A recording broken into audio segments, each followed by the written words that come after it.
Hey y'all, it's Laura and welcome to an update on my spending frost.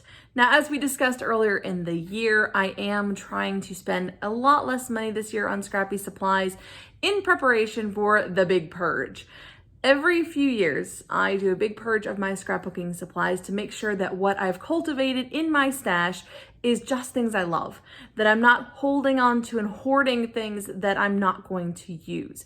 Better to pass those things on to someone who will use them, and they get some love that way. They don't get wasted just sitting in my stash and taking up space. And so, in preparation for the big purge, I am making sure to spend as much time as possible using up stash and the least amount of money as possible on new supplies. One of the ways that I've done that is I have joined a couple of design teams, which still brings in some new things and makes me feel excited to scrap because I get those new things in, but they didn't cost me money. They just cost me a little extra time and effort to make projects for those companies. So at the moment, I am design teams for Coca Vanilla Studio, Scrap and Happy Studio, and Freckled Fawn. And I've just picked up Bella Boulevard starting in April. So lots of really fun projects coming with those companies. But also I do get the Hip Kit every month, which brings into several other companies and allows me to just get a little taste of the new stuff without adding full collections to my stash, which is what I was doing. I was buying full collections and adding them to my stash, and then my stash got bigger and bigger and bigger, and I just couldn't keep up. And so now, in preparation for this big purge, I'm being very careful and cautious about what I'm bringing in. And one of the ways I'm doing that is instead of buying full collections, even of the collections that I really love, like Paige Evans and Vicky Booten and Pink Fresh Studio, those are my favorites, I have decided to start making little kits, allowing myself to have a kit that I can use over the course of the year, mix it in with my DIY stash kits, and that way they're getting used, not added to my stash. That is part of the plan because I do get very excited about new product. I have ADHD and it's very difficult for me to just use stash, not have anything new and exciting coming in because I lose my motivation to scrap. And sometimes just having a little bit of new stuff mixed in will get you excited to use that kit. So here's the update. I've done pretty good so far. This is the first quarter update. And in January, the only scrappy supplies that I bought were some page protectors, some adhesive, and some white cardstock. So very good, very, very good. In February, I did not buy anything. I did really, really well in February. In March, I knew March was gonna be harder because the new Paige Evans collection was released on pre-order at a cherry on top, and that's where I normally shop. And the new Vicky Booten was released on pre-order. So I did put in a, for me, small order of Paige Evans Splendid, Vicky Booten's, I forget what her new one's called, and the 49 and Market Spectrum, which is beautiful. But I did not spend over $100 for all three. So I just made small kits of each with the supplies, with the papers that I love the most. So I had to narrow it down.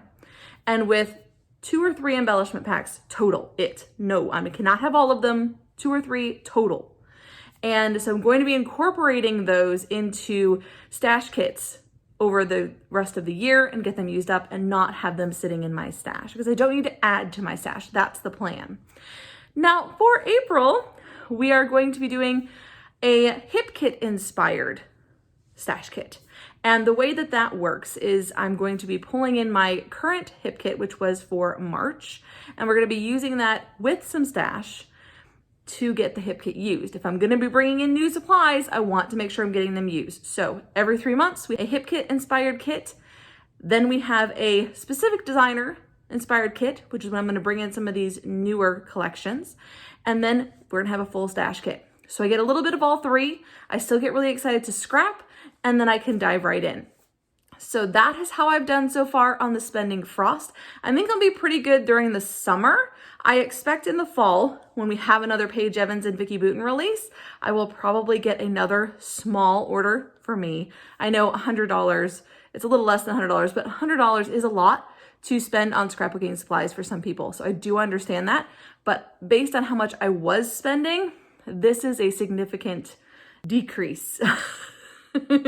So we are working on the frost. We're not on a freeze, we're on a frost because the idea is to lower the spending amount. And eventually I'd like to be able to do a frost, but I know myself and my ADHD, and I'm trying to work with what I can manage and what I can still keep myself engaged and excited to scrap while not adding to my stash. So I hope that was helpful. If you have any questions about the spending frost, I have mostly explained this in a previous video, but really quickly, I am allowing myself to buy things like albums, page protectors, white cardstock, and adhesive because I use those regularly. That's not something I keep in my stash. It just gets used up very quickly. And I do allow myself my hip kit. On top of that, I'm allowing myself one order every 3 months. And that order has to be under $100. So that is how my spending frost is going to go. If I spend less than that, even better. I'm hoping not to actually place an order this summer, but we'll see how it goes. We're going to try, we're going to do our best and keep plugging on. Let me know if you're doing a spending frost or freeze, how it's going for you in the comments below. And if you have any tips and tricks for spicing up your current stash so that you're not too excited about the new things and thinking you have to have them all, because we don't have to have them all. I do think it's nice to have some new things, but we don't have to have them all. That's it for me, guys. I hope you've enjoyed this. Until next time, bye y'all.